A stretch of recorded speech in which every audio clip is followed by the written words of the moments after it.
Yes, welcome back to my YouTube channel mga kapatid. Ngayong Sunday, September 13, 2020, may babagi po ako sa inyo isang major project ng City Government of Manila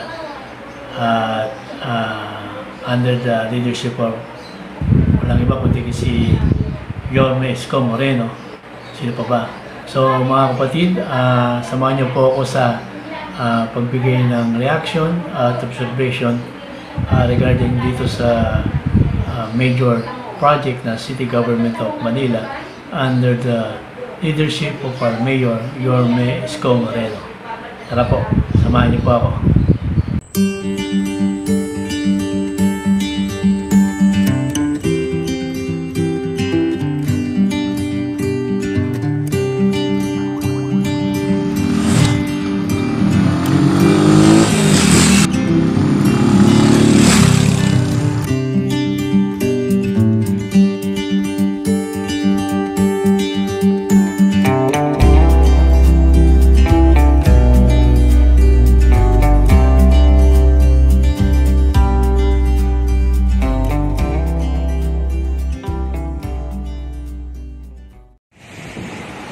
So mga kapatid, ang binabanggit ko po major project na City Government of Manila ay itong nasa Manila Bay, tinatawag na Manila Bay Beach, no?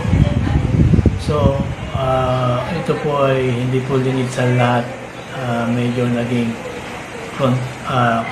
controversial sa ngayon.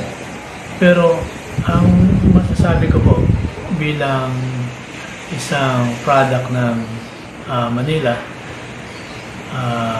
kasi ako ay nakatira dati sa Bulati, Manila. Ngayon nasa Bicol na ako, Naga City, Bicol. Nakikita ko kasi lahat yung mga naging positive reactions at lahat ng mga projects na ginawa ng ating City Mayor Yorme Isko Moreno sa City of Manila. Lahat, hindi ko na po mabanggit yung isa-isa sa dami na po niyang naging accomplishment simula nung umupo siyang City Mayor. Ito po hindi po politically sponsored na video. Natutuwa lang po kasi ako sa lahat po ng mga ginagawa at gagawin pa ng ating City Mayor Yorme Isko Moreno.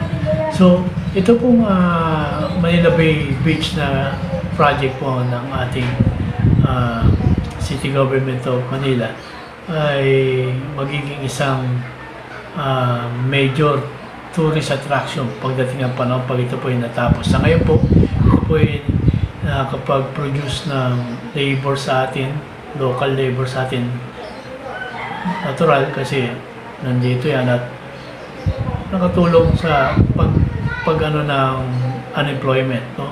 So kahit meron tayong kinakarap ngayon na sitwasyon na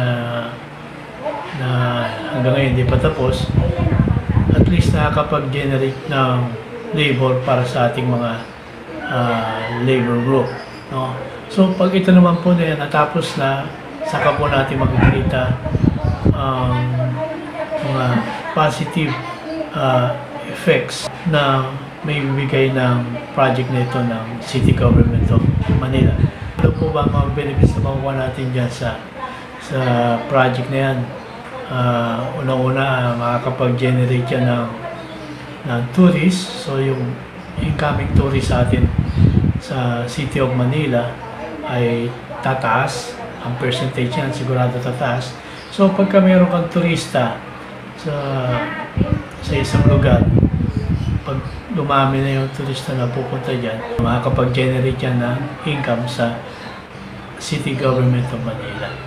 Hindi lang po City of Manila mag-benefit dyan, no? Kasi as a whole, ang ating bansang Pilipinas ay mag-benefit din sa project na yan. Kasi City of Manila is the capital of the Philippines. Ang atin na lang pong siguro dapat gawin ay hintayin na lang po natin project na matapos para ma-appreciate po natin ang kagandahan na may bibigyan ito para po sa ating lahat ng mga Pilipino. So, another attraction para sa ating mga turista, pero sa local tourists ng ating bansang Pilipinas. So, yan po mga kapatid, salamat po sa inyong walang sawang pagsubaybay at pagsuporta sa aking YouTube channel, Scorpio 16. Ingat po tayo lahat lagi, and God bless us all. Mabalos po.